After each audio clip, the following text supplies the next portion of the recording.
దేవుని యొక్క వాక్యమును ధ్యానం చేసుకుందాము. పరిశుద్ధ గ్రంథములో నుండి భక్తుడైన యాకోబు రాసిన పత్రిక 1వ అధ్యాయము 12వ వచనాన్ని చదువుకుందాము. మరి శోధనను సహించువాడు ధన్యుడు, అతడు శోధనకు నిలిచిన వాడై ప్రభువు తనను ప్రేమించు వారికి వాగ్దానము చేసిన కిరీటమును పొందును. చాలండి, ప్రార్థన చేసుకుందాం. దయామయుడు అయిన మా యేసు ప్రభువా, అనుదినము అనునిత్యము పరలోక పరిశుద్ధుల సమూహ పరివారములో వర్ధిల్ల చేయబడు నీ మహిమ కాంతి చేత దీవింపబడిన మేము పరలోక ఘననిధిలో భాగ్యవంతుల హోదాను పొందుకుంటుంటే ఆ భాగ్యమును మాకు అనుగ్రహించు నీవు మాత్రము భూతలమున శిలువ మ్రానుపై శాపగ్రాహ్య దేహమును ధరించుకుని విలపించుచున్నావు దేవా. ఆ విలాపమునకు పాత్రుడనైన నేను ధన్యుడనాయినాను. ఆ విలాపమును తొలగించుటకు భారమెత్తుకున్న నీవు నా నిమిత్తము గాయపరచబడి ఉన్నావు గనుక మానవునిగా పుట్టి తల్లిని వేధించాను. ఎదుగుచు నా క్రియల ద్వారా నిన్ను వేధిస్తూ ఉన్నాను. వేదన పొందిన, శోధన పొందిన, శ్రమను పొందిన నీ చింత యావత్తును యెహోవా మీద మోపుమని వాగ్దానము చేసి నా శ్రమ జీవితమును, శోధన జీవితమును సాధన భరితమైన, సంతృష్టి భరితమైన జీవితముగా మార్చిన నీ సిలువ యొద్ద నిలిచిన నాకు నీవు అందించవలసిన ప్రతి సత్య వాక్కును నాకు పేరు పేరున అనుగ్రహింపజేసి సదా నీ వాక్కు చేత మమ్మలను నడిపించి దీవించి మేలైన దానిని చేపట్టగలుగు ధన్యతను మాకు అనుగ్రహించుమని మా ప్రాణనాథుడు, మా మంచి బోధకుడు, సిలువ ద్వారా సత్య వాక్కును ప్రకటించిన యేసు నామమున మిక్కిలి వినయముగా ప్రతిమలాడి వేడుకొనుచున్న మా ప్రియ పరలోకపు తండ్రి, ఆమేన్. ప్రార్థించని వాడు పావనుడనియు పాపము చేయు వాని ప్రార్థన నిరర్ధకమనియు సెలవిచ్చిన ధర్మశాస్త్రమును ప్రార్థన చేయువాడు పాపి అయినను వాని పాపమును తొలగించి వాని ప్రార్థనాంశమును నెరవేర్చుదనని సిలువ ద్వారా రుజువు చేసిన యేసుక్రీస్తు ప్రభు యొక్క క్షేమ ప్రకటన స్వభావ దీవెన మీకును మీ తరాలకును సదా తోడయుండును గాక. ఆమేన్. ప్రభునందు దేవుని ప్రియ సంఘమైన వారులారా, గతించిన 16 దినములలో కొన్ని సత్యమైన సిలువ సంగతులను ప్రభు లేఖన భాగం ద్వారా మనం ధ్యానం చేసుకున్న దానిని బట్టి దేవుని యొక్క జ్ఞానము మన యందు ఒక పునాదితో కూడుకున్న సిలువ స్థితిని మనకు ఆధారముగా చేసి ఉన్న మాట ఎంతో ఘనమైనదని ప్రభు పేరిట విశ్వసించుచు ఉన్నాము. మరి దినమున స్వస్థత ప్రార్థనా కూటములో సర్వ పరివారముతో దేవుని యొక్క ఏర్పాటులోనికి వెళ్ళటానికి, దేవుని యొక్క ఘనమైన దీవెనలను అందుకొనటానికి, మంచి స్థితులను దేవుని యొద్ద నుండి సంపాదించుకున్నట్టుకు ప్రభు ఇచ్చిన గొప్ప అవకాశమును బట్టి ఈ దిన స్వస్థత ప్రార్థన స్థితి దేవదేవుడు తద్వారా మీ అందరికీ అనుగ్రహించును గాక. దేవుని యందు ప్రియ సంఘమైన వారు గతించిన వారము 13వ సిలువ బహుశా అంతే కదండి, మ్రాను యొక్క సిలువతో మన అంశ క్రమాన్ని మరి ముగించుకున్నాం. మరి ఈ వారమున 14వ సిలువ అంశముగా త్రిత్వదేవుడు మనతో మాట్లాడుకొనదలుచుకున్న అంశము యాకోబు పత్రిక 1:12 మరలా చదవండి. శోధనను సహించు వాడు ధన్యుడు, అతడు శోధనకు నిలిచిన వాడై ప్రభువు తనను ప్రేమించు వారికి వాగ్దానమును చేసి ఉన్న జీవ కిరీటమును అతడు పొందును. ప్రభువునందు ప్రియులారా, శోధన సహించువాడు ధన్యుడు. అతడు శోధనకు నిలిచిన వాడై ప్రభువిచ్చు జీవ కిరీటమును పొందును. ఈ దిన మన ధ్యానాంశము శోధన సిలువ. మన ధ్యానాంశం ఏంటండి? శోధన సిలువ. సిలువలో ఈ 14వ సాయంకాలమున, 14వ సిలువ ధ్యాన సాయంకాలమున దేవుని యొక్క మర్మమై ఉన్న సిలువలో శోధన అను అంశమును మనము ఎన్నో విషయాలు, ఎన్నో పర్యాయాలు ధ్యానం చేసుకున్నాం. గతించిన దినములలో శోధకునికి సాధకునికి జగడము అంటే పోరు లేక వాదం అని కూడా అనొచ్చు. శోధకుడు అనగా సాతానుడు, సాధకుడు అనగా యేసుక్రీస్తు ప్రభువు. వీరిరువురికి ఏం జరుగుతుందంట? జగడం అనగా గొడవ జరుగుతుందంట. ఈరోజు ఆ శోధకుని బట్టి మన ప్రియ కుమారుడుగా, మన ప్రాణనాథునిగా ఉన్న యేసుక్రీస్తు ప్రభువుకు మరి మన మూలంగా కూడా కొన్ని పరిస్థితులు శోధన భరితమైపోయాయి. దైవజనుడు దేవదాసయ్య గారు అన్నారు, సాతానుడు దేవునికి పెట్టిన ముళ్ళు కన్నా ఆయన బిడలమైన మనము పెట్టిన ముల్లే ప్రభువును ఇంకా ఇంకా ఇంకా బాధిస్తూ ఉందంట. సాతానుడు పెట్టిన ముళ్ళు కన్నా, శ్రమ కన్నా ఆయన బిడలమైన మనము పెట్టే బాధ లేక శోధన ముల్లే ప్రభువును ఇంకా బాధిస్తుందంట. అందుకే తల్లిదండ్రులకు కడుపు కోత అంటారు కదండి. తల్లిదండ్రులకు బిడలు సరిగా లేకపోయినా, సరిగా బ్రతకకపోయినా, సరైన దారిలో లేకపోయిన తల్లిదండ్రులకు ఏమిటంట? కడుపు కోత. అలాగని ఆయన రక్తము చేత తల్లి తన రక్త మాంసములు కలిగిన తన గర్భములో నుండి తన బిడ్డను రక్తముతో ఈ లోకానికి అందించినట్లు యేసుక్రీస్తు ప్రభువు యొక్క సిలువలో తడపబడిన సంఘమైన మనము నేటి లోకానుసారమైన క్రియల ద్వారా ప్రభువును ఇంకను శోధిస్తూ ఉన్నాము. కాబట్టి ఇంత శోధించిన ప్రభు ఏం చేస్తున్నారంట? శోధనను సహిస్తున్నారంట. అందుకే శోధన సహించువాడు ధన్యుడు. అతడు శోధనకు నిలిచిన వాడై ప్రభువిచ్చు జీవ కిరీటమును. శోధన అనున్నది సహించిన తొలి వ్యక్తి ఎవరునగా యేసు క్రీస్తు ప్రభువు. ఆ శోధనలో అంతిమ కాలము వరకు లేక అంతిమ సమయము వరకు నిలిచిన వారు యేసు క్రీస్తు ప్రభువు. తద్వారా తండ్రి యొద్ద నుండి జీవ కిరీటమును పొందినది యేసుక్రీస్తు ప్రభు. ఆ జీవ కిరీటమే ప్రభు మనకిస్తానంటున్నారు. అర్థమవుతుందా? ఇదిగో మిమ్మల్ని శోధించున్నట్లు దుష్టుడై ఉన్న అపవాది మీకు 10 దినముల శ్రమను కలిగించును. అంతిమము వరకు లేక అంతము వరకు అలా ఉండండి, నమ్మకంగా ఉండండి, చివరి వరకు ఓర్పు కలిగి ఉండండి, చివరి వరకు దేవుని యందు విశ్వాసము కలిగి ఉండండి. నేను మీకు ఏమిస్తాను? ఈ కిరీటం తండ్రి ఇవ్వబోయే జీవ కిరీటమా, యేసుక్రీస్తు ప్రభు ఇచ్చే జీవ కిరీటమా? యేసు ప్రభువే. వాక్యం అంటుంది ఏమని? తండ్రి యొక్క సర్వాధికారము కలదు, ఆయన ప్రియ కుమారుడికి ఆయన అధికారములు అన్నీ అనగా జీవము పైన మరణము పైన సర్వాధికారములు ఎవరికి ఇవ్వబడ్డాయంట? యేసుక్రీస్తు ప్రభుకి ఇవ్వబడ్డాయి. అందుకే లాజరును బ్రతికించుట యేసుక్రీస్తు ప్రభు కలిగి ఉన్న అధికారం, తుఫానును గద్దించుట యేసుక్రీస్తు ప్రభువు కలిగి ఉన్న అధికారం, సేనా దయ్యములను వెళ్ళగొట్టుట తండ్రి ప్రభువుకి ఇచ్చిన అధికారం. ఏమి లేదు ప్రభువు యొక్క సమస్తమును ఆయన యందు ఇమిడిపోయి ఉన్నవి. కాబట్టి ఏమి కావాలి? నాకేమి కావాలి? యేసు పేరు తప్ప నాకు యేసు నామములో స్వస్థత, యేసు నామములో శాంతి, యేసు నామములో సమాధానం, యేసు నామములో నెరవేర్పు. అందుకు యేసు నామ స్మరణే చేయండి అన్నారయ్య గారు. ఈరోజు శోధన అనగా పరీక్ష.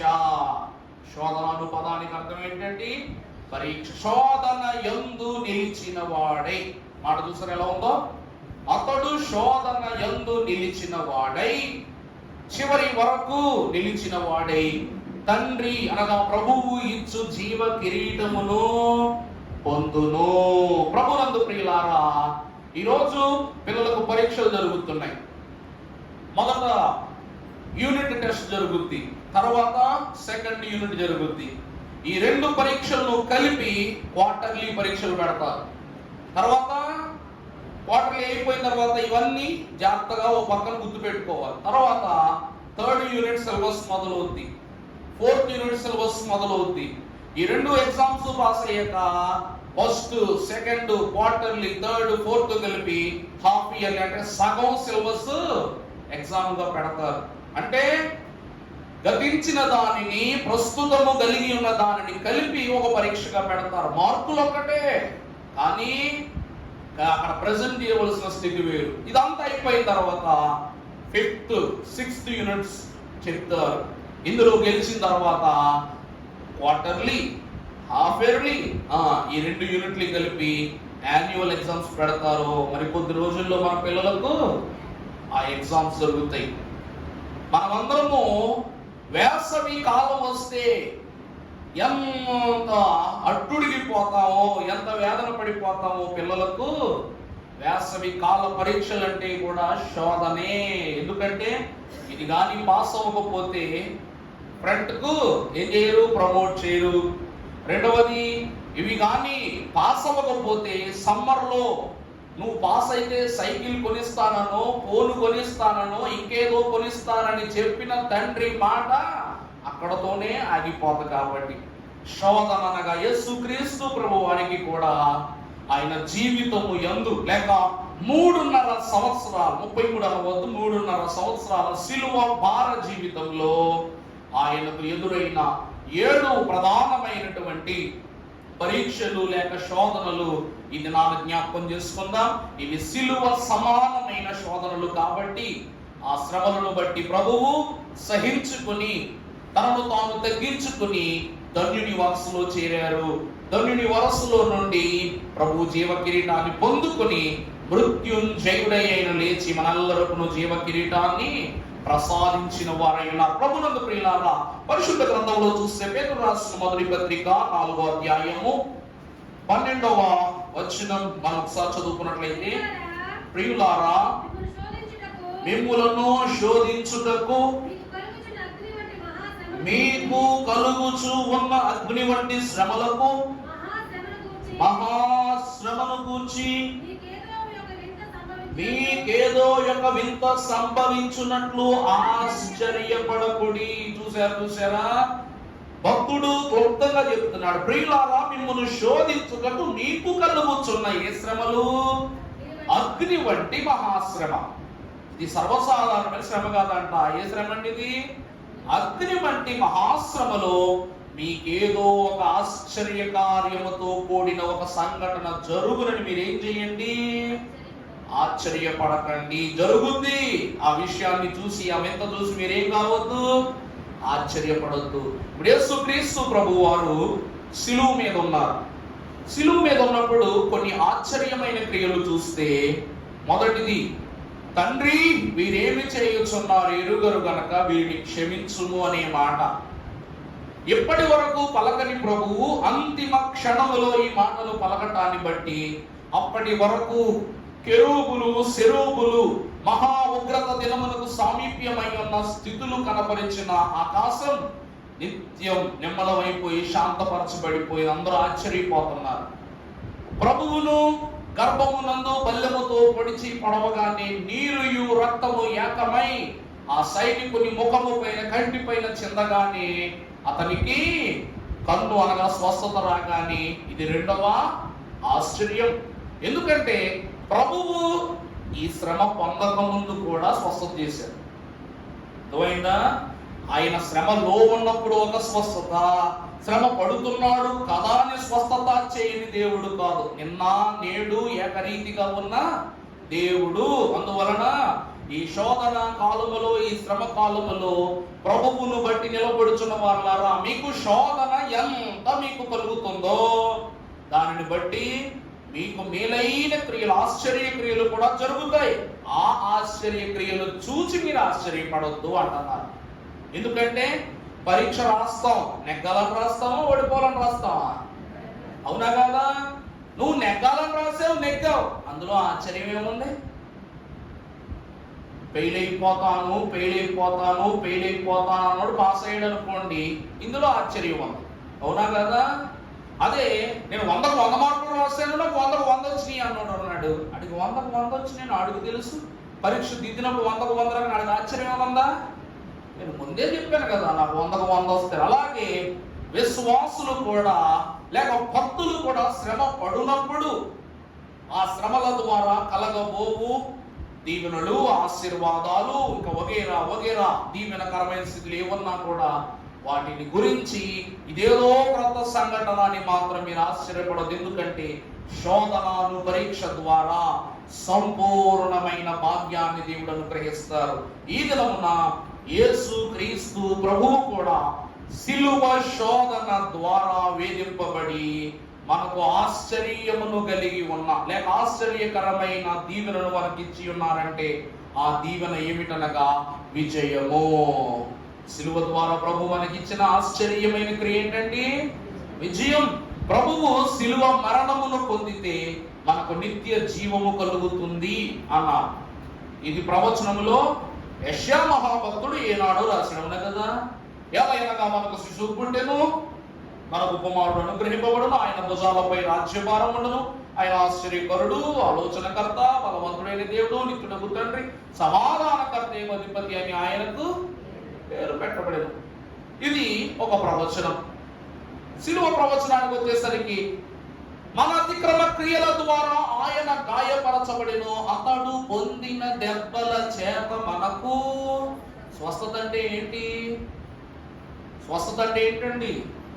ఆయన దెబ్బల ద్వారా మనకు బలహీనత లేక వ్యాధో రోగం ఏమవుతుందంట? నయం.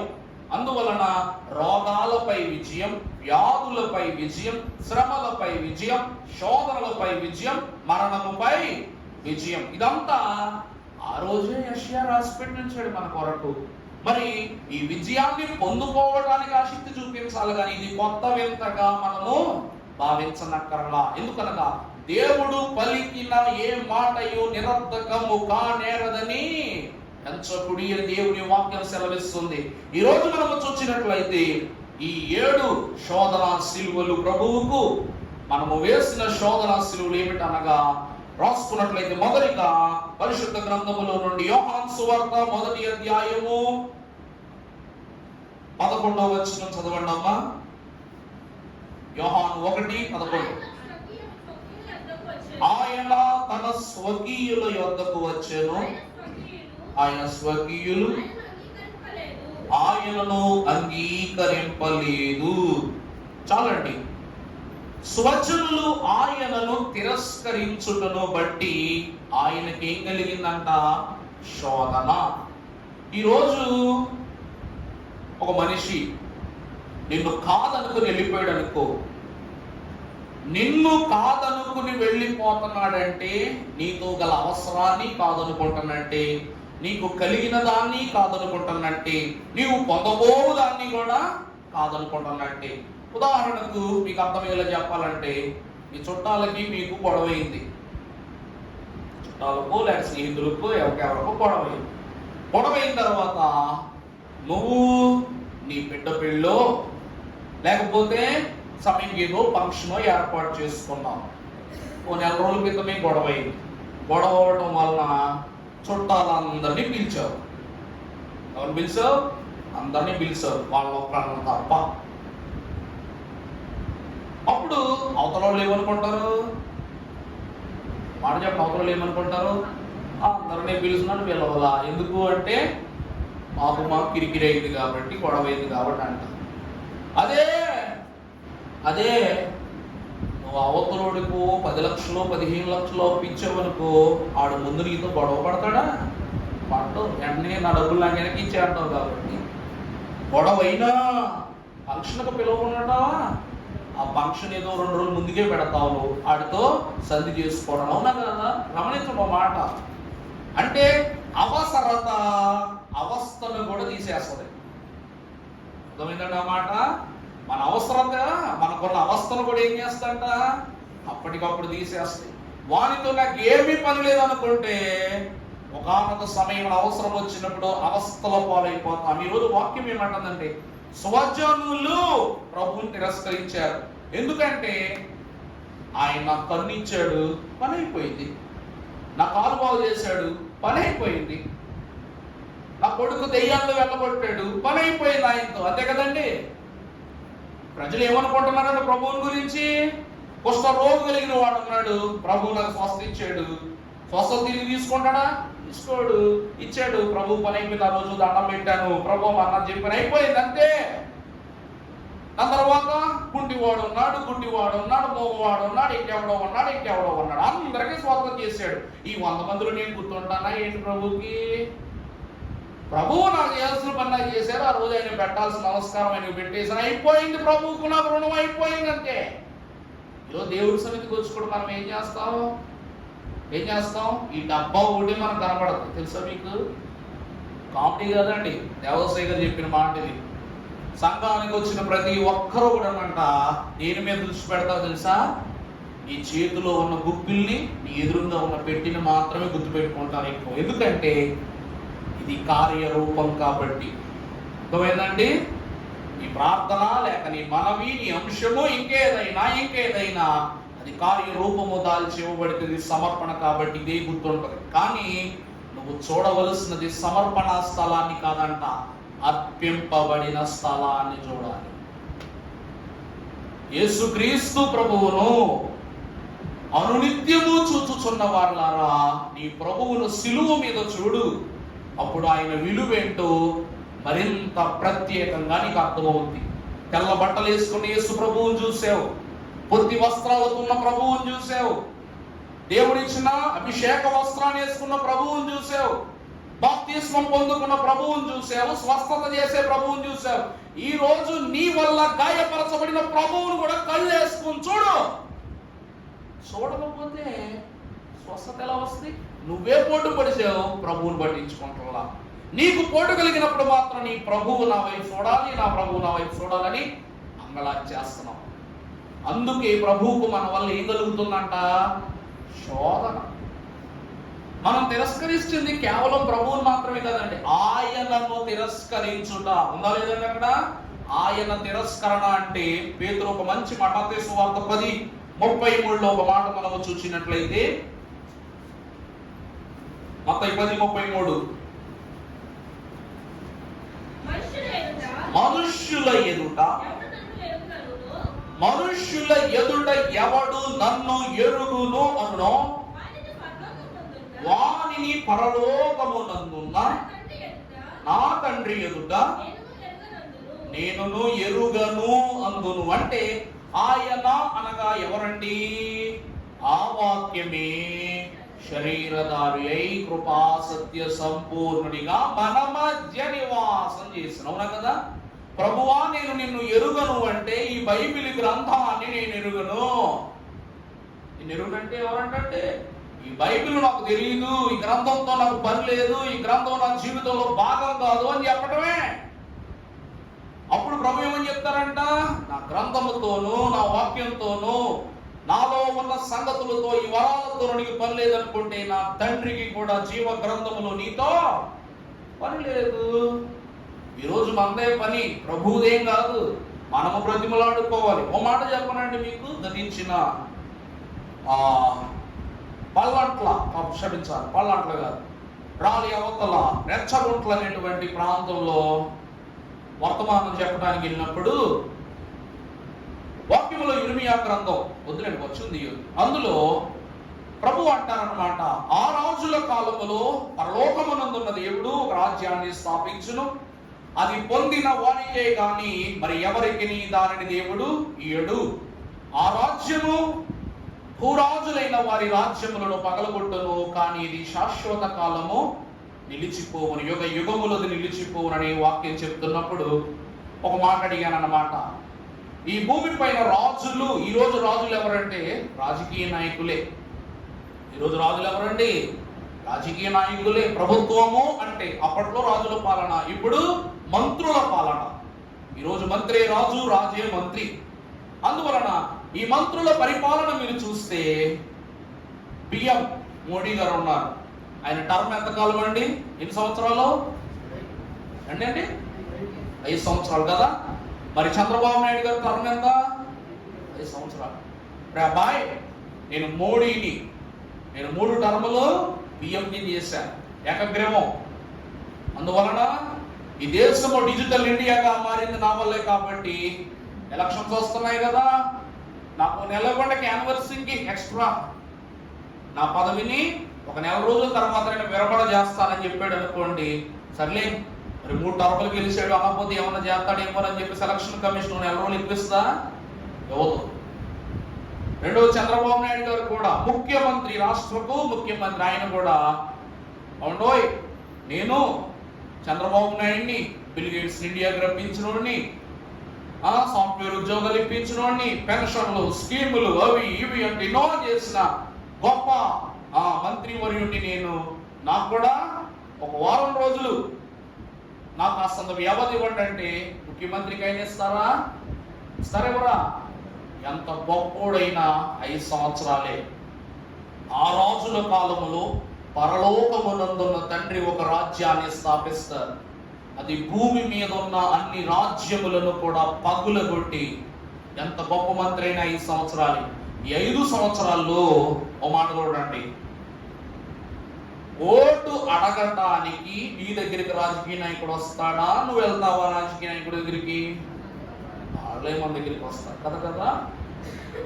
వాళ్ళే మన దగ్గరికి వస్తారు, ఓటు అడుగుతారు. అప్పుడు మనము ఓటేస్తే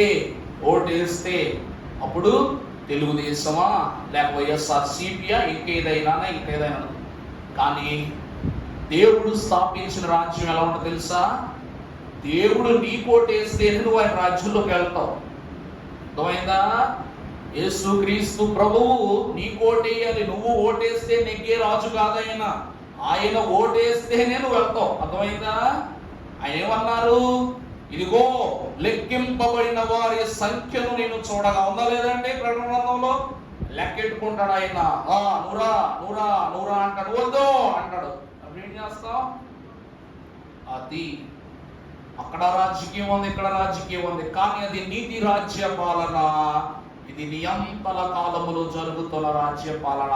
ప్రభునందు ప్రియులారా, వాక్యమును ఎవరు విసర్జించుదురో, ఈ లోకములో రాజ్యాంగాన్ని బట్టి రాజకీయం, కానీ పరలోక రాజ్యాంగమును నిత్యము మన ఉనికిగా స్మరణలోనికి తెచ్చు ఈ పరిశుద్ధ గ్రంథమే మనకి ఏమై ఉన్నది? రాజ్యాంగమై ఉన్నది, పరలోక రాజ్యాంగమై ఉన్నది. దేవుని రాజ్య వారసత్వమునకు పాత్రులు ఎవరో, పాత్రులు కాని వారెవరో చెప్పేది. అందుకే శోధన శిలువ అన్నది మనకు కలుగవలసిన పరిస్థితి వస్తే దేవుని వాక్యాన్ని తిరస్కరించడమే. దీన్ని తిరస్కరించడం అంటే జ్ఞానాన్ని వద్దనుకోవడమే. హోషియా గ్రంథము 4వ చదువునన్నా. హోషియా గ్రంథము 4వ అధ్యాయము 6వ వచనము.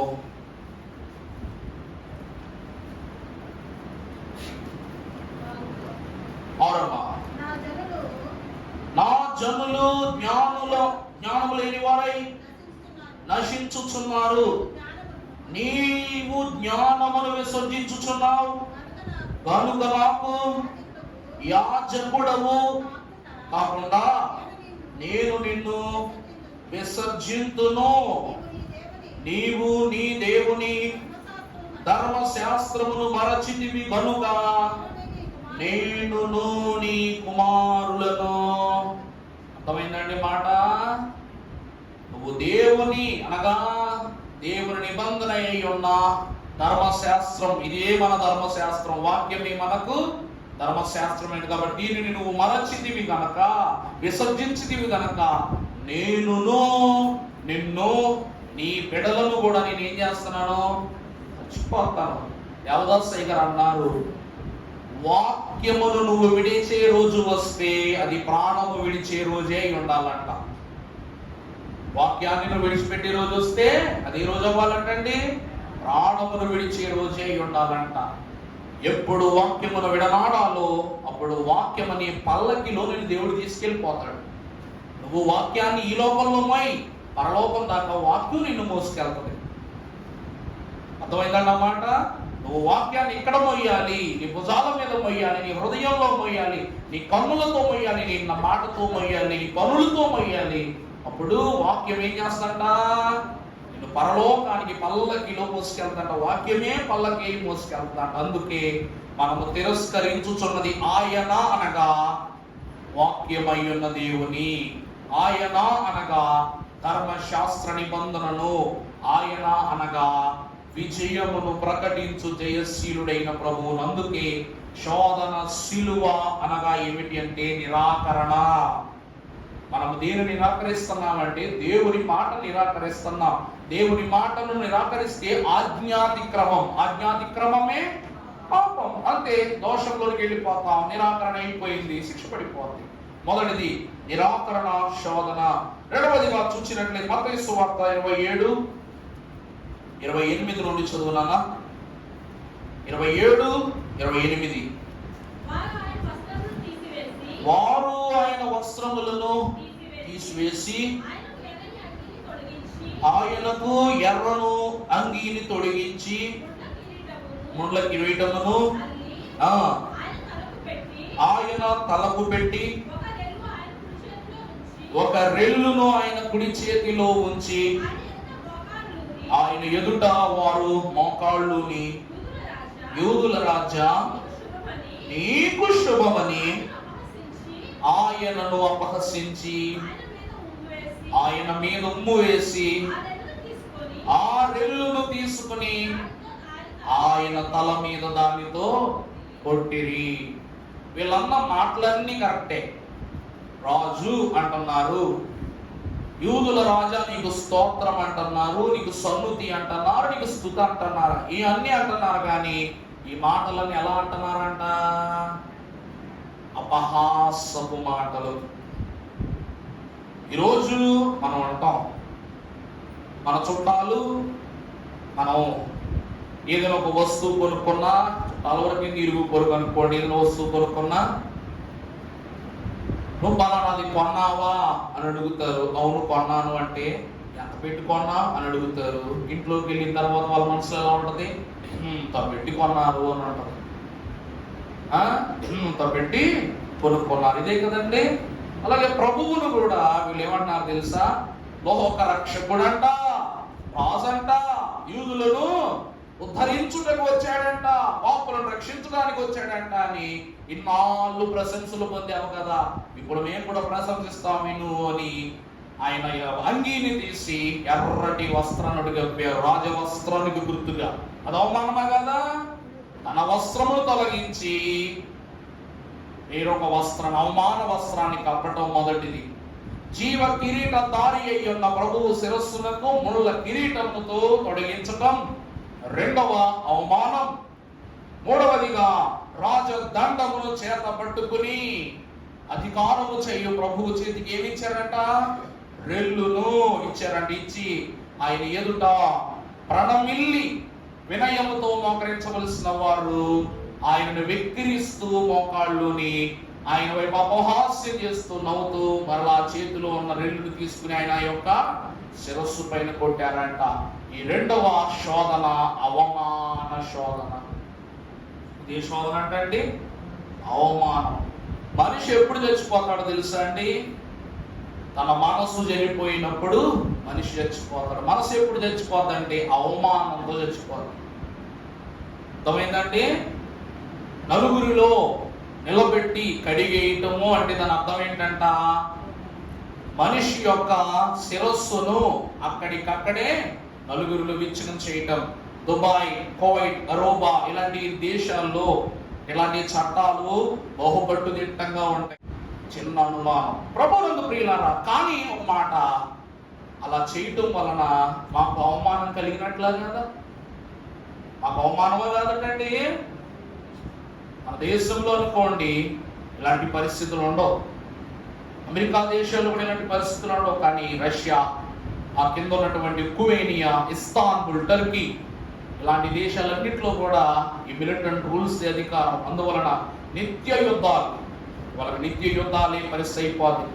అవమానము అన్నది మనలను మొండి మొలతో నిలబెట్టేటువంటి స్థితి. ప్రాణాన్ని అక్కడికక్కడే మన శరీరం వేరు చేసేసే పరిస్థితి. కాబట్టి ప్రభునందు ప్రియులారా, ఈరోజు యేసుక్రీస్తు ప్రభువుకు కూడా దేవుని కుమారుడయ్యుండి తనను తాను తగ్గించుకుని మన మధ్యకు నివాసము చేయుటకు వచ్చిన ప్రభువును వారు నిలువబెట్టి, మహిమ వస్త్రం ఇవ్వుటకు వచ్చిన ప్రభువుకు మలిన వస్త్రాన్ని కప్పి, జీవ కిరీటం ఇవ్వటకు వచ్చిన ప్రభువులకు ముండ్ల కిరీటమును తొడిగించి, రాజదండమును అధికారము చేయు ప్రభువులకు ఈ యొక్క రెల్లును లేక మలిన దండమును ఇచ్చి ప్రభువు నామాను పరిచారు.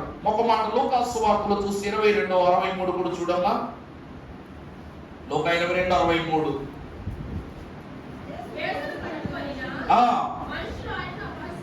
మనుష్యులు ఆయనను అపహసించి ఆయన ముఖమును కప్పి, నిన్ను కొట్టినవాడు ఎవడో? ప్రియులారా, అక్కడ ఉన్నటువంటి సైనికులు ప్రభువుకు చేసిన అవమానం కన్నా చూడండి, వాళ్ళు కనీసం ప్రభువును అధికారపూర్వకంగా ఆదేశపూర్వకంగా కొట్టినవారు. వాళ్ళు రోమా సైనికులు, వాళ్ళకి అధికారం ఇవ్వబడింది, వాళ్ళు చెప్పినట్టు చేశారు. కానీ దేవుని ప్రజలుగా, దేవుని బిడ్డలుగా మనం ఏం చేస్తున్నామంట? నెప్పులు పడుతూ శ్రమ పడుతూ వెళ్తున్న ప్రభువును వెనక నుండి కొట్టి, నిన్ను కొట్టినోడు ఎవడో చెప్పు, నీ మీద ఉమ్మేసినోడు ఎవడో చెప్పు, నిన్ను తోసిన వాడు ఎవడో చెప్పు, నిన్ను గిల్లిన వాడు ఎవడో చెప్పు, నిన్ను పొడిచిన వాడు ఎవడో చెప్పు అని ప్రభువుతో మరింత దుర్మార్గముతో అపహాసం చేసి ప్రభువుకి ఏం కలిగిస్తున్నామంట?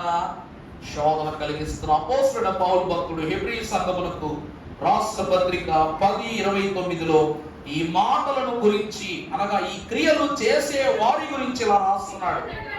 అమ్మా, ఇట్లు ఉండగా దేవుని కుమారుని పాదములకు త్రొక్కి తాను పరిశుద్ధ పరచబడుటకు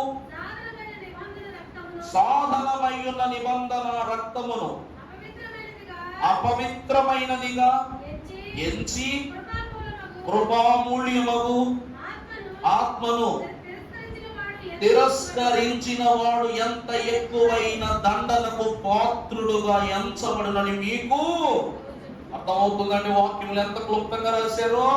నీకు అన్నీ తెలుసు ప్రభువు గురించి, కానీ నువ్వేం చేస్తున్నావు? నీ పాదాలతో త్రొక్కి ఆయన నీ కొరకు కార్చిన నిబంధన రక్తాన్ని నువ్వు అపవిత్రపరుస్తున్నావు. ఆ సైనికుడికి తెలియదు, మొండోడు, వాడు ఉద్యోగం చేసుకుంటున్నాడు. కానీ మనము దేవుని వాక్యానితో తిరుగుతున్నాం, దేవుని వాక్యము ద్వారా బ్రతుకుతున్నాం. అన్ని తెలిసి కూడా ఆయనను బాధపరచి, గాయపరచి, చివరికి ఆయన రక్తాన్ని అపవిత్రపరచుచు మనం ఆయనకు అవమానాన్ని ఇస్తున్నాం. ఇంతకంటే ప్రభువుకు మనం చేయగలిగే సన్మానం ఎక్కడైనా ఉందటండి? అందుకే ప్రభువుకు వాళ్ళు చేసిన అవమానం కన్నా మనం చేస్తున్న అవమానమే మరింత ఘోరం, మరింత ఘోరం. అందుకే రెండవది అవమాన శోధన. మూడవదిగా చూసినట్లయితే యెషయా గ్రంథం 53:4 చూడమ్మా. యెషయా 53:4. నిశ్చయముగా ఆయన మన రోగములను భరించెను, మన వ్యసనములను ఆయన వహించెను. బాధింపబడిన వాడుగాను, శ్రమలను పొందిన వానిగాను మనము అతనిని, చాలండి, నిశ్చయముగా ఆయన మన రోగములను, చెప్పండి, అంటే కన్ఫర్మ్, మన రోగాలన్నీ ఎవరి వీటి మీద, ఎవరి దేహం మీద కనబడుతున్నాయి?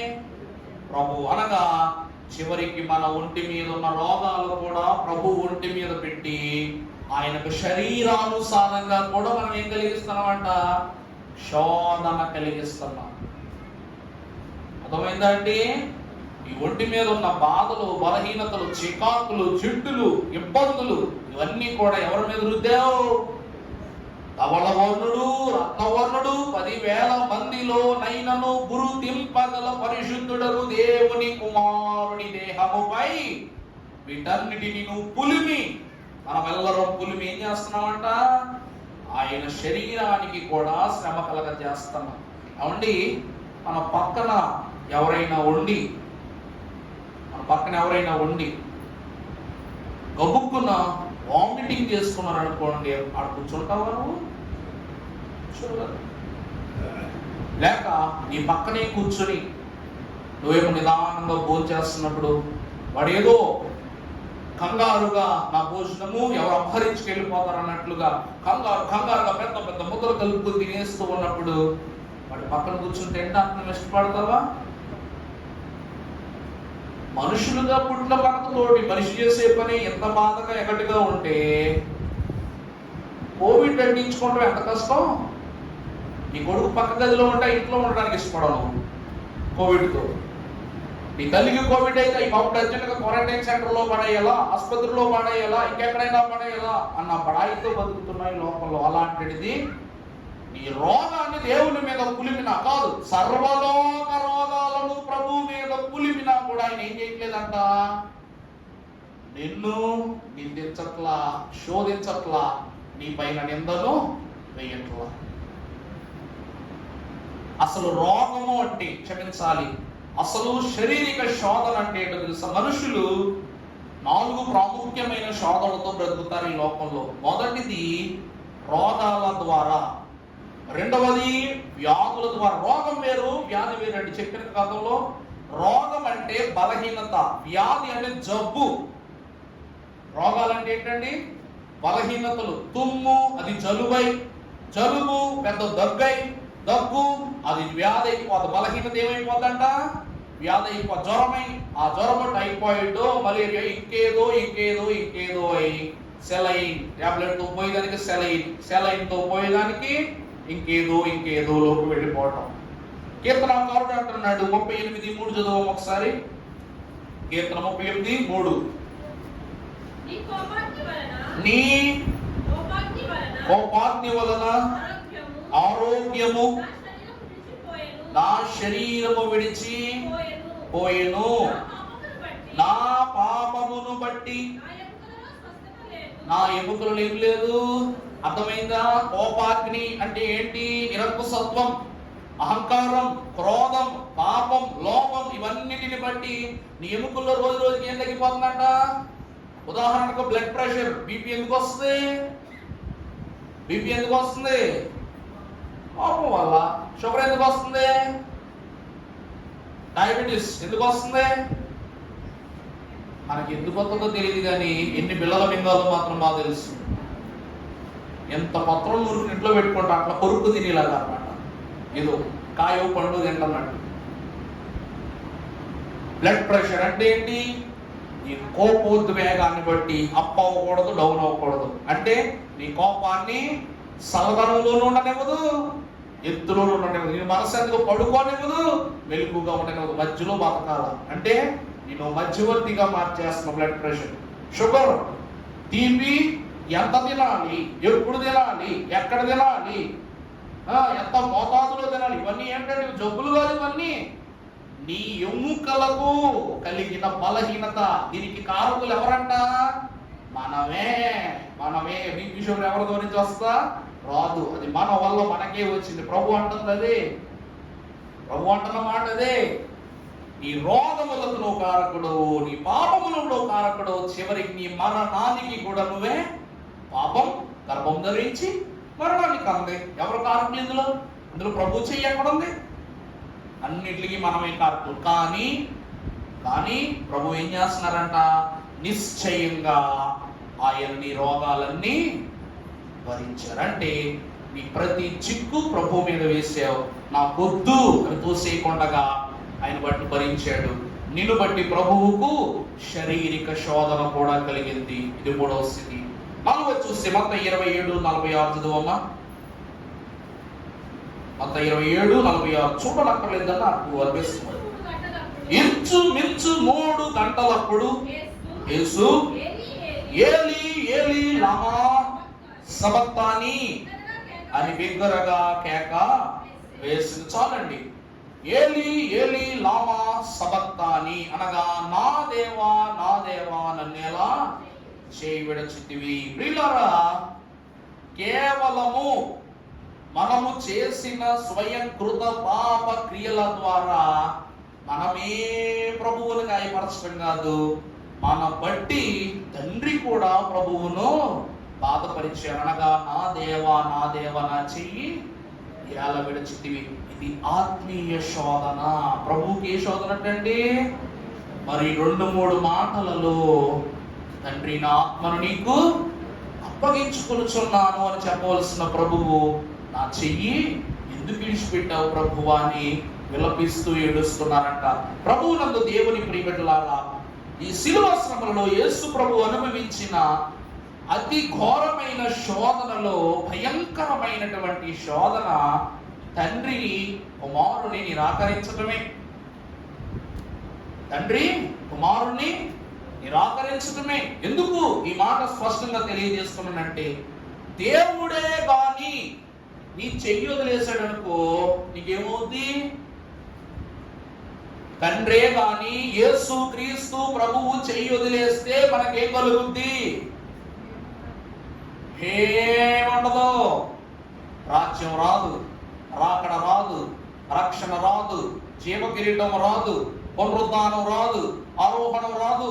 లెక్కేసుకుంటూ పోతే దేవుని యొద్ద నుండి ఏమి మనకు సంప్రాప్తించవు. అందుకే ప్రభువు ఇక్కడ కూడా నీ కొరకు ఏడుస్తున్నాడు. ప్రభువా, నా చెయ్యి వదిలేస్తే నీ బిడ్డలు అనాథలైపోతారయ్యా, నీ పిల్లలు అనాథలైపోతారు నాయన, నా చెయ్యి విడిచిపెట్టొద్దు. నేను నీ చెయ్యి పట్టుకున్నాను, వాళ్ళు నా చెయ్యి పట్టుకోవాలి. అందువలన నా దేవా నన్నేలా చెయ్యి విడవద్దు. ఇది ఆత్మీయ శోధన ప్రభువు. ఎందుకంటే ఇంతకాలము నేను పడిన కష్టము ఒక్క క్రియ ద్వారా నిరర్ధకమైపోతే అనాది నుండి ఈ తరుణము వరకు నేను ఎత్తుకున్న సిలువకు విలువ ఉండదు. అందువలన అంత పని మాత్రం చేయొద్దు అని ప్రభువు ఎదుట సమక్షం ఏడుస్తున్నారు యేసుక్రీస్తు ప్రభు వారు. ఇంతకంటే గొప్ప దేవుడు అయిగా రాసరిగా, ఇట్టి దేవుడు ఇట్టి నరుడు ఎవ్వరును ఎక్కడలేని యేసునామా స్మరణ చేయండి ప్రియులార, క్రీస్తు యేసునామా స్మరణ చేయండి. 4వది ఆత్మీయ శోధన. 5వ చూసినట్లయితే మత్తయి సువార్త 4:1. అప్పుడు యేసు అపవాది చేత శోధింపబడుటకు ఆత్మ వలన. ఇక్కడ 5వది అపవాది శోధన. 5వ కీర్తనలో మనకు రాస్తున్నారు, అపవాది తంత్రములను లయపరచుని సన్నిధి, అపవాది తంత్రములను లయపరచుని సన్నిధి, పాతాళ బంధకములు తెంచివేయుని సన్నిధి, పాతాళ బంధకములు త్రెంచివేయుని సన్నిధి, నీ సన్నిధి కోరునట్టి మానవుడే ధన్యుడు, ఈ సన్నిధి కలిగియున్న ఆనరుడే ధన్యుడు, నీ సన్నిధి కలిగియున్న ఆనరుడే ధన్యుడు. అపవాది చేత శోధింపబడుటకు యేసుక్రీస్తు ప్రభు ఎక్కడికి తీసుకుని వెళ్ళబడ్డారట? అరణ్యములోనికి. అరణ్యము అనగా లోకము. ఈ అరణ్యం అంటే ఏమిటంటండి? లోకము. ఈ లోకములోనికి సాతానుడు శోధించుటకు ప్రభువు తీసుకుని వెళ్ళబడ్డారంట. చూడండి, ప్రత్యేక తీసుకుని వెళ్ళబడుట సాతాను యొక్క పైహస్తం కనపడుతుంది ఈ మాటలో. ఈరోజు ప్రియులారా, సాతానుడే ప్రభువును శోధించడానికి గల అవకాశం ఉన్నాయి గారంటే, మనిషిగా పుట్టిన తరువాత ఎంత తోడైనా సాతాను చేతిలో కీలు బొమ్మ కావటానికి ఏదో ఒక దినాన అవకాశం కలుగుతుంది. అర్థమైందండి? మనిషి పుట్టుక అయిన తరువాత పిల్లోడు పెట్టే మొదటి కేక కూడా సాతాను వల్ల కలిగింది అనుకోవచ్చు. నల్ల పిల్లి కనబడి పిల్లోడు తెగ ఏడు చేస్తున్నాడు అంటాం. చీకటికి సాదృశ్యం. మరి ఆ నల్ల పిల్లి ఎక్కడి నుంచి వచ్చిందో ఎప్పుడు వచ్చిందో తెలియదు. దాన్ని చూసి పెద్దవాళ్ళు ఏడవరు, చిన్నోళ్ళు ఏడవాలన్న స్థితి ఎలా కలుగుతుంది? సాతానుడని వాడు గ్రహించుతున్నాడు, మరి గ్రహించడంలా. ఇక్కడ వాక్యములు కూడా భక్తుడు ఏమంటున్నారు అంటే, సాతానుడు కూడా ప్రభువును శోధించటానికి, ఈ సిలువ కాలములో శ్రమను కలిగించడానికి వాడికి అధికారం ఇవ్వబడి ఉన్నది. ఎందుకు అనగా ప్రియులారా, మనము చూసినట్లయితే ప్రభువును సాతానుడు శోధించిన స్థితులు చూస్తే, మొదటిది ఈ క్రొత్త సమయంలోనే సాతానుడు రాళ్లను రొట్టెలు చేసుకుని తినమన్నాడు. ఆదేశించటం, రాళ్లను రొట్టెలు చేసుకుని తినమంటాం. ప్రభువుకు చేతకాని పనుల, చేతనైన పనులు, అవన్నీ చేతనైన పనులే. కానీ వాడు చూసారా ఎక్కిరింపుతో, ఎగటితనంతో ప్రభువును పరీక్షించాలని చూస్తున్నాడు. మొదటిది రాళ్లను రొట్టెలు చేసుకుని తినమని ప్రభువుకు సవాలు విసరటం. రెండవది, మా దేవాలయ శిఖరము మీదకి ఎక్కి నువ్వు దుముకు, నువ్వు నిజంగా దేవుని కుమారుడు అయితే దేవుడు తన దూతలు పంపిస్తాడు, నిన్ను పట్టుకుంటాడు, మళ్ళా తీసుకుని బదులు చేస్తాడు అన్నాడు. అంటే ఇప్పటి వరకు రాళ్లను రొట్టెలు చేయమని పరీక్ష చెప్పాడు. ఇప్పుడు రెండో పరీక్ష తెలుసా? నువ్వు దేవుణ్ణి పరీక్షించంటున్నాడు. విడ్డూరం చూసారా? దేవుని దేవదూతలైన వారు నువ్వు దేవుని పరీక్షించంటే ఎలాగా? దూకు. నిజంగా దేవుని కుమారుడు అయితే ఏం చేస్తారు? దేవుడు దూతలను పంపిస్తాడు. దేవుణ్ణి పరీక్షించమంటున్నాడు. మూడవది, వచ్చి నా కాళ్ళెట్టుకో. ఈ లోకములో ఉన్న దేశాలన్నీ, ప్రపంచ దేశాలన్నీ ఏం చేస్తాను? ఈ పాదాక్రాంతం చేస్తాను. చూసారా వాడు ఎంత మోటు మాటలు మాట్లాడుతున్నాడు సాతాను. వచ్చి ఆ పాదాలు బ్రొక్కు, ఎంత ధైర్యము. శోధన చూసారా? మనుష్య కుమారుడిని కలిగే శోధన చూసారా? వచ్చి నాకు మ్రొక్కు,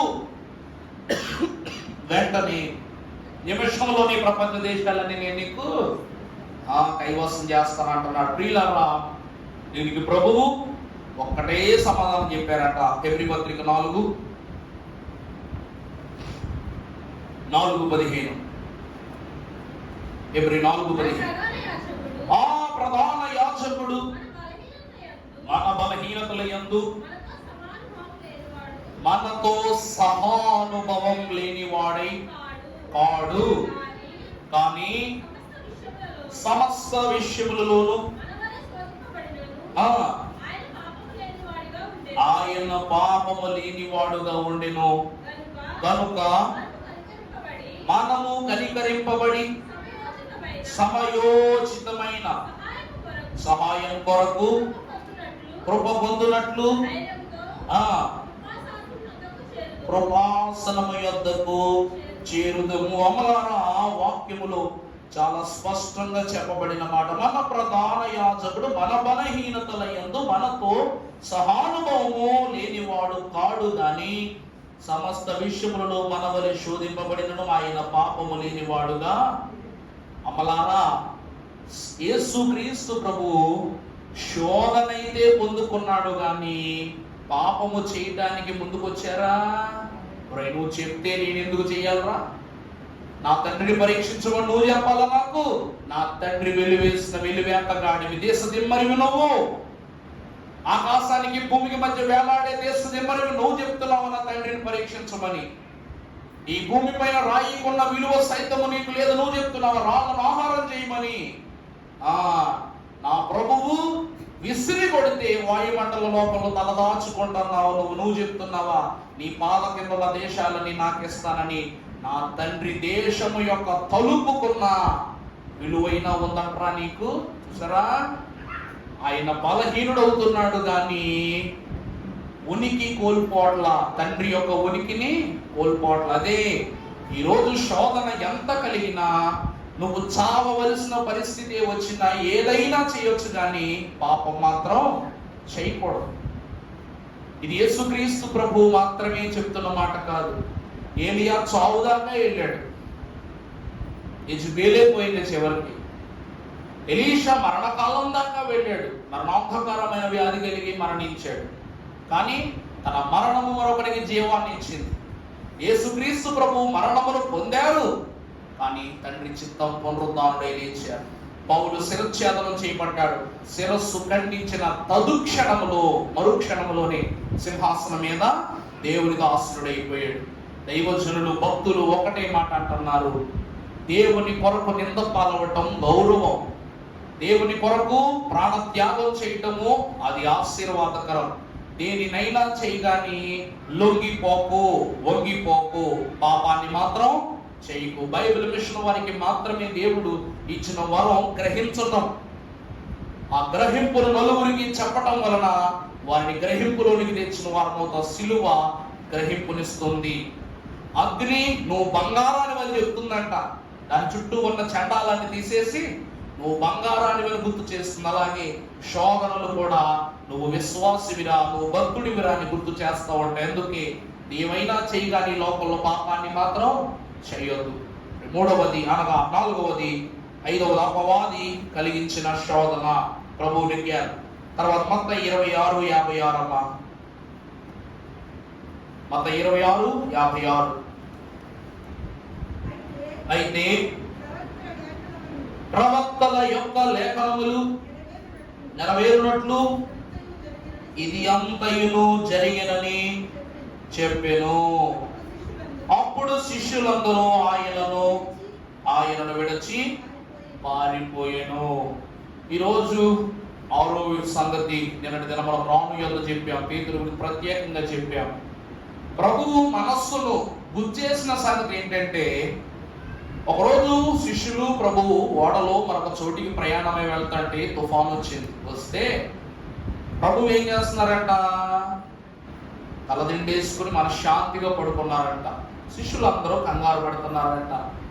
కంగారు పడుతున్నప్పుడు ఆ తుఫాను ఇంకా ఇంకా ఇంకా పెరిగిపోయేసరికి పేతురు అంటున్నాడు, ఓ బోధకుడా, మేము నశించిపోవుట నీకు ఇష్టమా? ఎవరో మేము. ఏమంటున్నాడు? మేము అంటున్నాడు. అంటే అక్కడ ప్రభు లేరా? ఇప్పుడు మేమందరం పక్కన ఉన్నామండి, మేమందరం టూర్కి వెళ్దాం అనుకున్నాం సరదాగా, మీకు ఎవరికి చెప్పలేదు. చెప్పకపోతే వీళ్ళందరూ రేట్ వాళ్ళు టూర్కి వెళ్తున్నారంటరా, లేకపోతే ఎక్కడికో కార్యక్రమానికో కూటానికో వెళ్తున్నారంటరా అని చెప్పగా నేను అప్పుడు కొంతమంది ఏమంటున్నారు, మీరు వెళ్ళటానికి వీల్లేదు, మమ్మల్ని తీసుకెళ్ళకుండా వెళ్ళిపోతారేంటి ఇలాగని వాదాలు మొదలు పెట్టినప్పుడు మనం అందరం ఏమంటాం, మేము వెళ్తాం, మీకు ఇష్టం లేదా అని అంటాం. అదే ప్రభువా లేక బోధకుడా, మనకు నశించిపోవటం నీకు ఇష్టమా అని ఉంటే ప్రభువును కూడా వారి జట్టులో చేర్చుకునేవారు కదా. ఆ ఓడలో ఆ దోణిలో ప్రభు ఉన్నారు, శిష్యులతో పాటు ఆ తుఫానులో ప్రభు ఉన్నారు, ఆ దోణిలో ప్రభు ఉన్నారు, వారి మధ్యన ప్రభు ఉన్నారు. ఈ రోజున దూరము పెట్టేటువంటి స్థితి ఆయన శిష్యుల దగ్గర నుండే మొదలైపోయింది. దూరం పెట్టడం అనేది ప్రభు శిష్యులతోనే మొదలైపోయింది. దేవుని యొక్క వాక్యము ద్వారా ప్రియులారా, ఎప్పుడు ధర్మశాస్త్ర నియమ నిబంధనలు ప్రభువు బయలుపరచి పలు సంగతులను వివరణ చేశారో వెంటనే శిష్యులైన వారి నిబంధనలను వినేమైపోయారంట, పారిపోయారంట. వెళ్ళిపోలా, పారిపోయారు. చెవులరికిన పేతురు వెళ్ళిపోయాడు. ప్రభువా నేను నీతో నడుస్తానని చెప్పిన యోహాను వెళ్ళిపోయాడు. ఒక సాక్షులు అవుతారని చెప్పిన యాకోబు వెళ్ళిపోయాడు. పిలుపు, మరి మత్తయి, మార్కు, లోక అందరూ చిన్నమైపోయారన్నమాట. అంటే ప్రభువుకు అంతరంగంగా ఏం కలిగింది చెప్పండి? ప్రభువు విందు తీసుకున్న 12 మంది యేసులలో 11 మంది యేసు ప్రభువులు ఏమైపోయారు చెప్పండి? మారిపోయారు. అర్థమైందా? క్రీస్తు రూపము పుచ్చుకుని క్రీస్తు ఆహారము పుచ్చుకుని 11 మంది యేసు క్రీస్తు ప్రభువులు ఏమైపోయారట? పారిపోయేసరికి ప్రభువు అంతరంగానికి ఏం కలిగింది? శోధన కలిగింది. అందుకే మనమే ప్రభు ఆహారం పుచ్చుకుని ఈ ఆహారం వల్ల నాకు ఏ మేలు కలగట్లేదంటే అప్పుడు ప్రభువు గాయం. ఇది 6వది అంతరంగ శోధన. చివరిగా ఫిలిప్పీ 2:8 ముగించుకుందాం. ఫిలిప్పీ 2:8 మరియు ఆయన ఆకారమునందు మనుష్యునిగా కనబడి అనగా శిలువ మరణమును పొందునంతగా విధేయతను ఆయన చూపిన వాడై తనను తాను చివరిగా ప్రభువుకు కలిగిన ఆఖరి శోధన మరణ శోధన. మరణం ఎవరికైనా శోధనే. మరణము ప్రతి మనిషికి శోధనే. ఎవరికైనా ఒక నెల రోజుల్లో నీ యొక్క జీవితం ముగిసిపోతుందని ఒక మాట చెప్పామంటే వాడు 15 రోజులకే ముగిసిపోతాడు జీవితం. భయం, నిద్ర పట్టదు, అన్నం ఎక్కదు, కుటుంబంతో మనశ్శాంతిగా ఉండలేడు, ప్రశాంతంగా ఊపిరి పీల్చుకోలేడే పని చేయలేడు, భయంతోనే. కోవిడ్లో చచ్చిపోయిన వాళ్ళు అందరూ కూడా ఈ బాప్తే. ఒప్పుకుంటారా ఒప్పుకోరా? కరోనా వైరస్ కాలంలో వాళ్ళ తనువును చాలించుకుని క్వారంటైన్కి వెళ్ళిన వాళ్ళు మృతదేహంగా తిరిగి రావడానికి కారణం ఈ భయం, ఈ శోధనే. ఎందుకంటే రాత్రి నీతో మాట్లాడతాడు, నీకు పక్క పెట్టాడు, పొద్దున్నే లేచేసరికి బ్యాంకులు వేసి తీసుకెళ్ళిపోతారండి. ఆడు చూస్తే ఇంకేమైపోతుంది, నీకు అన్నం ఎక్కదు. పోనీ ఈ పక్క ఓడితో మాట్లాడదు అంటే రాత్రికి ఈడి తీసుకుపోతారు బ్యాంకులో చేసి, నువ్వు అక్కడే ఉంటావు. నాకు ఇప్పుడు వస్తుందా బ్యాంకు బాబోయ్ అనుకుంటావు. ఏముంది కంగారు వచ్చి అసలు చచ్చిపోతావు. పరిస్థితి లేక భయం మనిషికి మానసిక మరణాన్ని, శారీరక మరణం కంటే ముందు మానసికంగా మనిషిని కృంగదీసి చంపేస్తుంది. యేసుక్రీస్తు ప్రభువుకు ఈ 6 శోధనల వల్ల మనం కలిగించింది ఇదే. ప్రభువు పాత్రను ఎత్తుకున్నప్పుడు, తన శరీరాన్ని మనకు అప్పగించినప్పుడు, లేకపోతే సిలువ నెక్కినప్పుడు, తండ్రి నా ఆత్మను నీకు అప్పగిస్తున్నానన్నప్పుడు చచ్చిపోలేదంట. ఎప్పుడు చనిపోయారో తెలుసా? ఆయన నీ కొరకు త్యాగము చేశారు అన్న మాటను గుర్తించకుండగా ఈ యేసు ప్రభు మాకొద్దు, ఆ బరబ్బా ఎవడైతే ఉన్నాడో ఆడే మాకు కావాలని నువ్వు అన్నావు చూడు, ఆ రోజు చచ్చిపోయాడు ప్రభు. ఆ మాటగా చచ్చిపోయాడు నీ ప్రభు. పిలాతు నాకొద్దండో, ఈ పాపపు బ్రతుకు నాకొద్దు, ఈ నీతిమంతుని రక్తము యొక్క పరిస్థితులు, దాని వల్ల శాపాలు నాకొద్దని చేతులు కడుక్కుని తను నీతిమంతునిగా ప్రకటించుకున్నప్పుడు అతను వద్దన్న పాపాలు మాకే కావాలి, మా బిడ్డ మీదకే రావాలని వాళ్ళు అడిగి ప్రభువు కొట్టివేద్దామన్న పాపాన్ని అడిగి మరి తెచ్చుకున్నారు చూడండి. అప్పుడు తెచ్చిపోయారు ప్రభు. నా రక్తం ద్వారా ఏ పాపాన్ని లోకములో కడిగేద్దాం అనుకున్నాను, మళ్ళా ఆ పాపపు రక్తాన్ని తీసుకొచ్చి నా నెత్తిన పోయండి, మా ఇంట్లో పోయండి, మా గృహంలో వేయండి అని అడుగుతున్నారు. మరి ఇంకా మిమ్మల్ని ఏం చేయాలి? నా తండ్రి వద్ద ఏడవడం తప్పింది, అంతే కదండి. మొన్న వాట్సాప్లో కొటేషన్ వచ్చింది. ఒక కారిడార్ ఉంది ఇలాగనమాట. ఉంటే ఇడెల్లో తుడుచుకుని చెత్త ఎత్తి పక్కింటోడు దాంట్లో వేస్తున్నాడు, ఆడ చెత్త అంతా ఎత్తి ఆ పక్కింటోడు దాంట్లో వేస్తున్నాడు, ఆడ మొత్తం చెత్త ఎత్తి ఈ పక్కింటోడు దాంట్లో వేస్తున్నాడు, ఈడు మొత్తం 3 చెత్త ఎత్తి 4 చెత్త ఎత్తి మళ్ళా మొదటోడి ఇంట్లో పోసేస్తున్నాడు. నువ్వు అక్కడ చెత్త వేస్తే వాడు చెప్పండి బావిడ చెత్త వేస్తున్నాడు అనమాట, బావత చెత్త వేస్తున్నాడు. ఈరోజు ప్రభువు క్లుప్తంగా సెలవిస్తున్నది ఏంటంటే, ముళ్ళుతో తీసేద్దాం అనుకుంటే గడ్డపార దాకా తెచ్చుకుంటున్నారు మీరు, మాటతో తీసేద్దాం అనుకుంటే పోట్లు దాకా తెచ్చుకుంటున్నారు మీరు, చూపుతో తొలగించేద్దామంటే ఉగ్రతాదినం దాకా లాక్కు తెచ్చుకుంటున్నారు మీరు, దేనినైనా తెగేదాకా సాగుతున్నది మీరే. కాబట్టి నేను అర్పించిన నా ప్రాణానికి ఇంకా విలువేముంది? ప్రభువుకు అక్కడ కలుగుతుంది మరణం, అది గుండె కోత. అందుకే అంటున్నారు ఫిలిప్పీ భక్తులు అంటున్నారు, ఏమంటున్నారు చదవడమ్మా?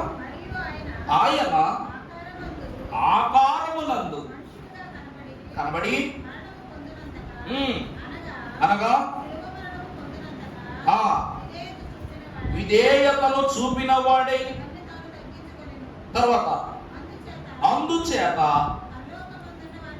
పరలోకమందున్న వారిలో కానీ, భూమి మీద ఉన్న వారిలో కానీ, భూమి క్రింద ఉన్న వారిలో కానీ ప్రతి వాని మోకాలు యేసు నామమున రొంగునట్లు, ప్రతి వాని నాలుక తండ్రి అయిన దేవుని మహిమార్థమున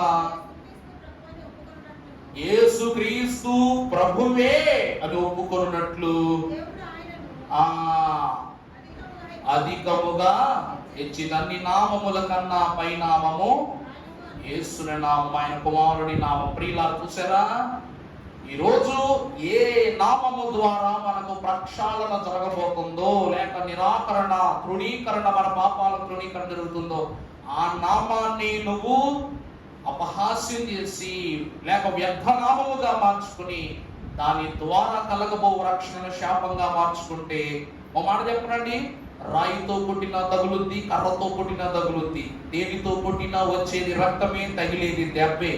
ఇక్కడ వస్తువు మారిన స్థితి మారుతుందా? ప్రభు అంటుంది అదే, తోటి మానవునికి గాయం చేస్తే మానవునికి బట్టి శ్రమ కలుగుద్ది, కానీ నువ్వు దేవునికే గాయం చేస్తున్నావు, దేవుని గాయాన్నే కోరుకుంటున్నావు. అలాంటప్పుడు నువ్వు భరించగలవా? భరించగలవా? అదే అంటుంది, కంటితో చేసే పాపానికి కంటికి తగ్గట్టు, చేతితో చేసే పాపానికి చేతికి తగ్గట్టు, హృదయంతో చేసే పాపానికి హృదయానికి తగ్గట్టే తీర్పు నడుస్తుంది లోకంలో. గతంలోలాగా పూర్వ జన్మలో చేసిన పాపాలు ఈరోజు ఎప్పుడుదప్పుడే ఇక్కడ జరగవలసింది జరిగిపోతే అక్కడ జరిపించవలసింది జరిపించేస్తాడు దేవుడు. ఒకటి గుర్తుపెట్టుకోండి, మనిషి ఇక్కడ గతించిపోతున్నాడంటే ప్రతి స్థితులు, పాపాలకు తీర్పులు కూడా ఇక్కడ జరిగిపోతాయి. అక్కడికి వెళ్ళిన తర్వాత ఆత్మానుసారంగా చేసిన పాపాలకు తీర్పులు మొదలవుతాయి. అందుకే ప్రభు దేనిని శోధించినా శోధించకున్నా అన్న మాట పక్కన పెడితే, ప్రభువును శోధించడం అంటే అన్నింటినీ శోధించడమే, ప్రతి దాన్ని కదపటమే. అందువలన ఈ మరణ శోధన ద్వారా ప్రభు గాయాన్ని పెంచి దోషమవుతావో, లేక ప్రభువు ఎదుట నిష్పక్షపాతంగా దేవా నన్ను క్షమించని వేడుకుని ఆ గాయానికి మందు అవుతావో నీ ఇష్టం. శోధన ఓర్చుకునేవాడు మాత్రమే ధన్యుడు. అలాంటి వాడికి నీతి కిరీటమును, జీవ కిరీటం ప్రభు ధరింపజేస్తాడు. ఈ శోధన కాలములో, శ్రమల కాలములో ప్రభువుకు మనము అంటుకుని మందు అవ్వాలి, ఔషధం అవ్వాలి తప్ప ఆయన గాయాన్ని రేపేటువంటి ముళ్ళులమైన దాని ద్వారా నష్టపోయేది మనమే. చెప్పాను కదా, మనము గుప్పెడతో వేసిన దారిద్ర్యం మనకు గంపెడుగా తిరిగి వస్తుంది. గుప్పెడతో వేసిన విశ్వాసం గంపెడుగా మార్చి దేవుడు ఇస్తాడు దీవెనల కింద. దయచేసి గమనించండి, ఈ శోధన శిలువలో 7 స్థితుల ద్వారా కలిగిన శ్రమను ఓర్చుకున్న ప్రభువు జీవ కిరీటాన్ని పొందుకున్నారు. ఆ జీవ కిరీటాన్ని 10 దినాల శ్రమ కలుగుతూ అపవాది కలిగిస్తాడు. మీకు ఓపికగా ఉండండి, దేవునిలో సహానుభవం కలిగి ఉండండి, నేను మీకు ఏమిస్తానన్నాడు? జీవ కిరీటాన్ని ఇస్తున్నాడు. అట్టి జీవ కిరీటమును శిలువ కాలములో ముళ్ళ కిరీటము ధరించుకున్న ప్రభువు జీవ కిరీటమును నీకు ధరింపజేసి దీవించును గాక. ఆమేన్. సంతోషము.